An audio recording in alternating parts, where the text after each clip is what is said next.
while doing the wealth creation study, I think some thoughts cross mind. What should be this 5-year rolling we have been doing. So let's look at what it would have been in 25 years. That is the longest data series you have in India, electronic data series about corporate performance and everything else. So we said, let's look at 25 years. That's a nice rounded sum of 25 years. So how does, which are the companies which were there? Because that's how, when we started our career 25 years back. So we have lived this entire 25 years. How does it feel to look little longer? People are tired of 6 months, 1 year, 2 years. I think 3 years is a very long term nowadays. But really, when you come to building businesses, investing in them, and prospering through businesses, it's not about 1 or 2 years, 3 years, 4 years. You can see your own businesses. How many years it has taken for you to build a small franchise of your own, and how long it is going to take. How long it will be that your businesses will become bigger. So like Motilal Oswal is now 25 years old, and we feel very young, very, very young.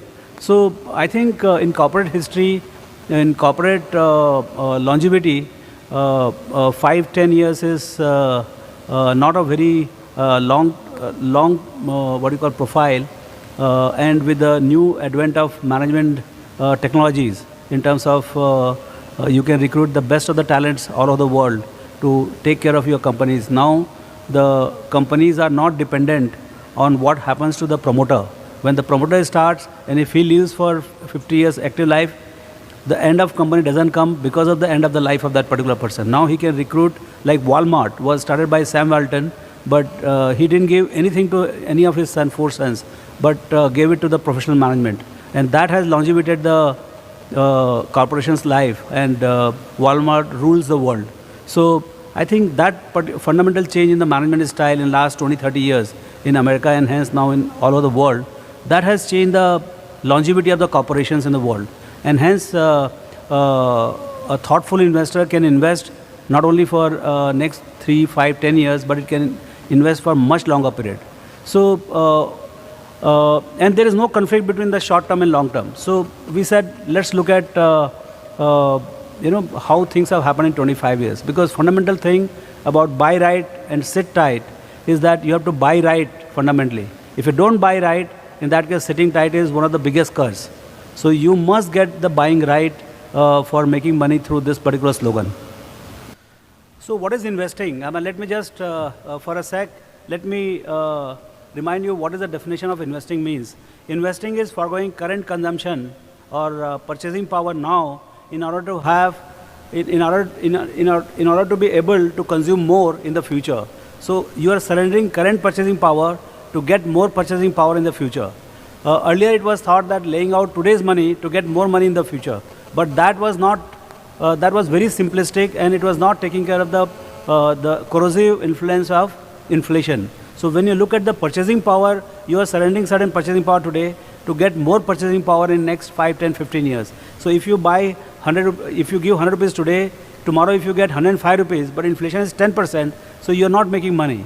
You have to get more than 110 rupees to get some purchasing power gain. So what is happening is, in fixed income market, people are gaining 8%, 7%, 7.5%, but actually inflation is 9.5%, and that too post-tax. Inflation is always post-tax. So people are not, by going to the fixed income, people are not gaining any purchasing power advantage. At best, they are able to kind of preserve the purchasing power. But I think most of the guys here, they are trying to help the investors or their clients gain more purchasing power. So how do you gain more purchasing power? So these are the, is it clear? Can you see this? But I think I'll just speak about it. It will take some time before slides start becoming meaningful here. If you have been to fixed income only, in last 34 years, the fixed income has gone 16 times. So, but rupee value has gone down from 100 to 6 rupees. So because of inflation, the decline in the value of rupee is almost 1/15. So when your fixed income has gone from 100 to 1600, actually you have gained nothing. The 100 remains 100. Gold has gone from 100 to 4,000, so 40 times.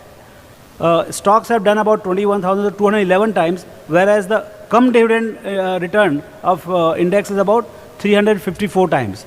So this doesn't take care of any kind of outperformance, but just the index is more like 354 times. So if you look at the 25 years, exactly 25 years back, the index was 398. 400 was the Sensex number, which is today 21,000. So it is, including dividend, it's about 32,000. So one has become literally 50 times. Just the Sensex has become 50 times in these years, whereas the fixed income would be more like 12 to 13 times. So that's the kind of gap we are talking about. This is how the power of compounding works. I mean, as the growth rate and the longevity, when both they combine, people are focused onto the growth rates, but not the longevity of the growth rate. When this growth rates go to, say, more like 20-25%, but the number of years it compounds is, instead of 5 years, 10 years, 15 years, and 20-25 years. When you look at a 25-year line, at 25% it becomes 265 times. At 30% it goes to 706 times. And at 35% it becomes 1800 times. Now, it looks that I'm doing it only on the slides, but I will show you some of the companies which have achieved this. So this is the 25-year result. Can you read this? I mean, is it visible? So yeah, so I'll read it out for you. In 25 years back, ITC was the company which was available at 111 crores. For 111 crores, you could buy entire ITC, which is today, 31st March is 2,44,000 crores, and probably now it is more like 250,000 crores. So that's the kind of change which has happened in 25 years. And ITC was 25 years back also, it was a monopoly tobacco company, and now also it's a monopoly tobacco company. Blue chipness of ITC has never been diminished. So this money is not made in last 1 year. This money is made in every single year from 1988 till now. It is 35% compounded. And on that 111 or whatever is the valuation, the total dividend in last 25 years is 23,000 crores. 23,000 crores is the total dividend. And 23,000 crores, the present value of those 23,000 crores, because dividends came in 88, 89, 90, 92, which you further reinvested. It could be about 60,000 crores at 15% compounded. So the amount of money which has this one company has made is quite staggering. I mean, this is the source of inspiration, because see, every company doesn't go through the ITC kind of phase, but if you become lucky, I mean, there must be a lot of investors here whose clients would have benefited out of this particular company. Next is Hero MotoCorp, second best company in last 25 years, Hero MotoCorp. These are the companies which were listed in 88. I mean, your Infosys, your TCS, Wipro, they came much later. Hero MotoCorp has done 31.6%. This company was available at 25 crores, 12.5 rupees price, 20 crores equity. So I know this company was available for 25 crores. On 31st March, it was 30,000 crores. Right now, as we talk, it is 40,000 crores market cap. The total dividend in last 25 is more like 9,500 crores. So these are the, very inspiring stories. Now cement company like Ambuja Cement. Ambuja Cement was just about formed right in front of me. Anil Singh and all were CFOs. This stock was 24 crores at that point of time, and they have given about 4,000 crores dividend, 27.5% compounded. So the list goes on. Asian Paints, ACC, Bosch, the Myco, then Castrol India, Munjal Showa, Unilever, Nestle. If you see next 25 companies, you'll get to them. So look at ITC. ITC market cap 111 crores, now it is 244,000 crores, 36% compounded. It is multiplied by 2,400 times in 25 years. 100 times every year. That's the power of compounding and longevity. So, this is something which is, Infosys and all, they will also find it very tough to match. So this is the power of even old economy consumer monopoly. The only thing is the cigarette smokers, they don't have any choice but to give tax every day to this particular company. Hero MotoCorp. multiplied by 600 times in 25 years. 1600 times in 25 years. 32% compounded. So, I mean, I've been a significant beneficiary of this particular stock. I've been holding from 97 till date. I bought it, when I bought it, it was about 1200 crores market cap, but this was only 25 crores market cap 10 years back. So between 87, 88 and 98, when I bought, it had already moved by 10 times. So, you know, this stock has been staggeringly performing for last 10 years. Sorry, last 15 years for me, and 25 years you have seen 1600 times. Look at Ambuja Cement. Just a simple cement company, 1280 times in 25 years. Asian Paints. Now you see the compounding rates have come down to 25. The moment you come to from 35 to 25, from 2400 you come to 285 times. So this, it is mentally not possible to figure out what the compounding and longevity of compounding does. You know, another 5 years and another 5%. I mean, these two can be lethal at, in terms of what can be the portfolio performance. Hindustan Lever, which has been the, you know, kind of darling of every single investor who have come here, 211 times, despite brief, you know, underperformance in 2003 to 2008.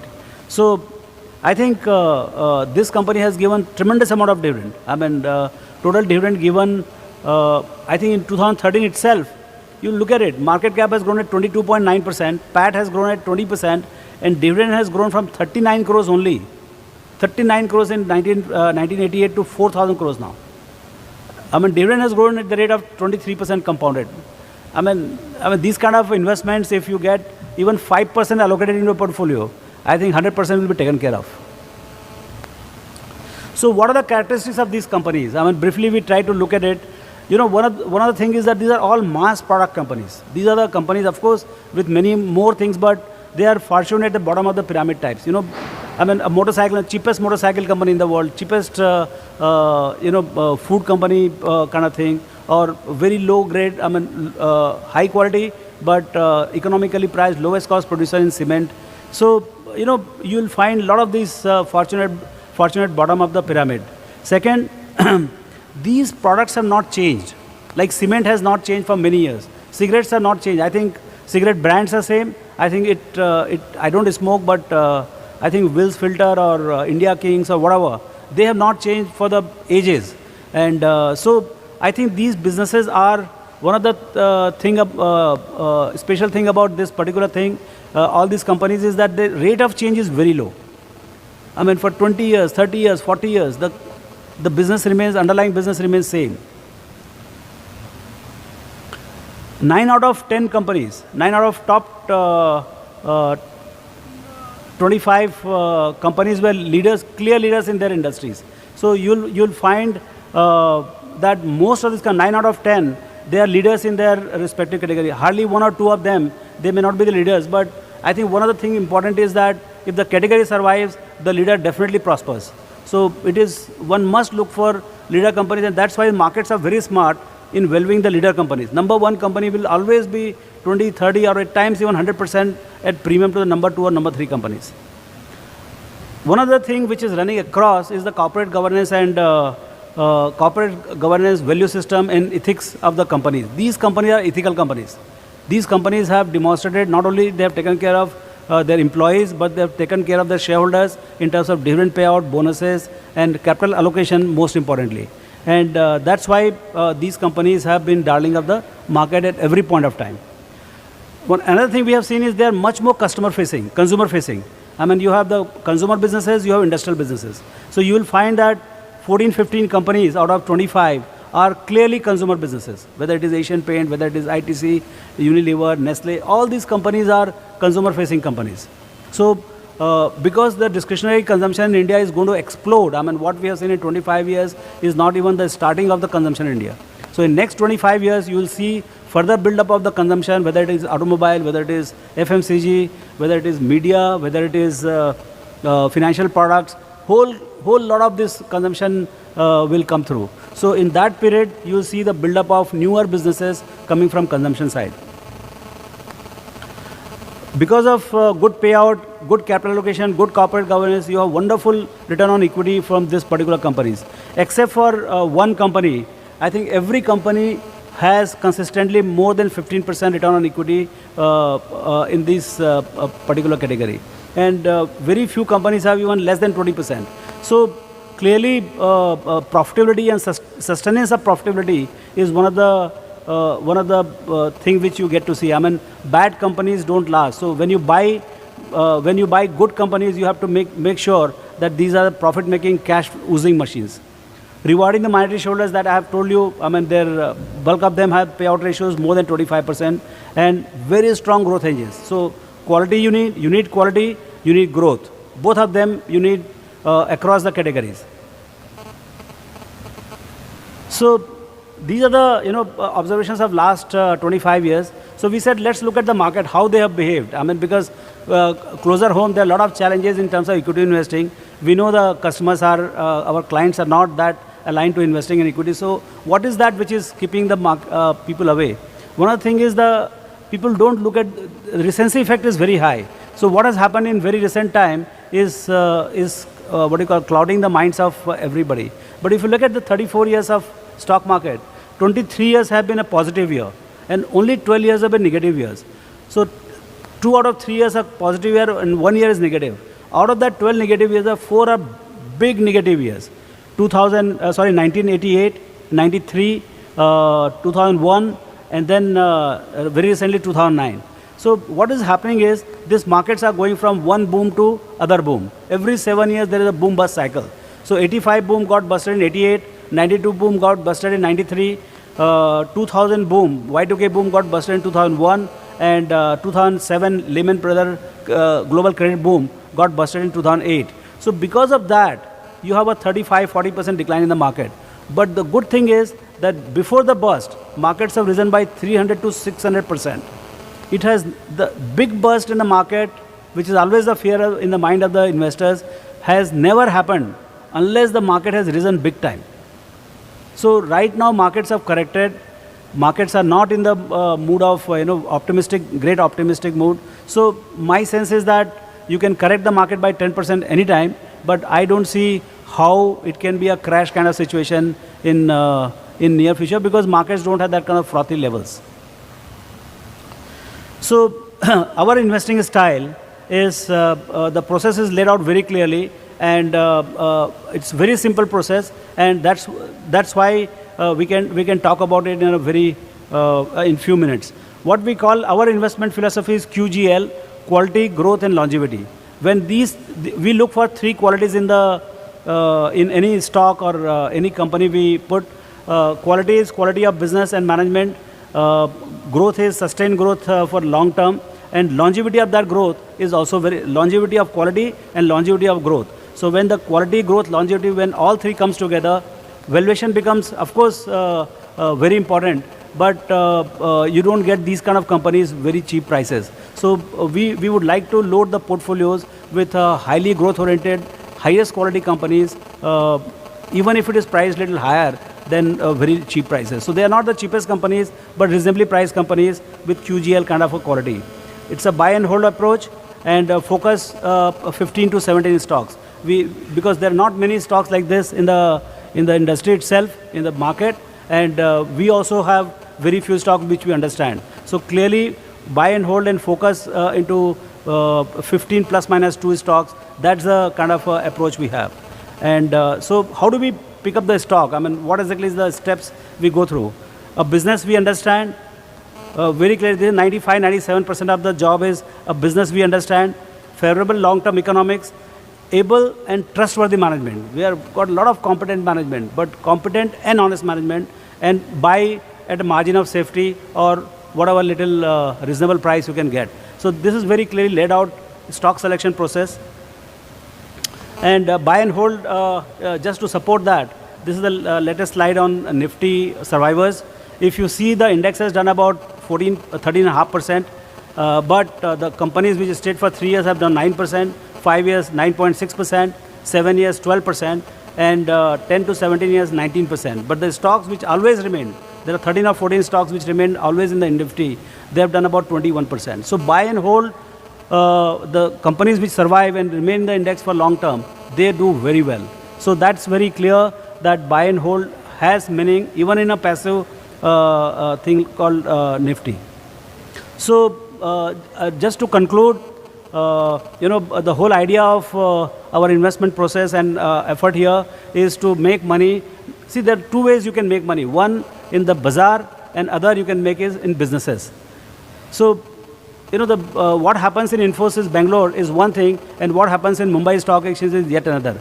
We don't try to make too much of money in Mumbai. We try to see that companies make a lot of money in Bangalore in their real businesses. And we focus on those kind of companies, and rest all, whatever happens in the market, that's we got to turn lucky also at times, but the focus is, 99% focus is on the understanding the business, longevity, growth, quality, and everything. And that's what we talked about. We are not that, that's why we don't run a cash and stock kind of situation. We don't time the market. We are always 100% invested. So one of the questions I get always is, in 25 years, all these companies have come up, Infosys, TCS has come, Infosys has come, ITC has come. What about the next 25 years? So if you listen to Phil Fisher, and I share that, in spite of very many spectacular investment opportunities that existed 20, 25 or 50 years ago, there are probably even more such opportunities available today. So last 25 years was very inclusive, very small economy of India, about $2 trillion. Now the next 25 years or next 5, 10, 15 years is going to be very global. A lot of Indian companies will be participating. If you see your topmost, the largest company, it is TCS, of whose 90-95% of revenue is global and growing at 50% for this quarter.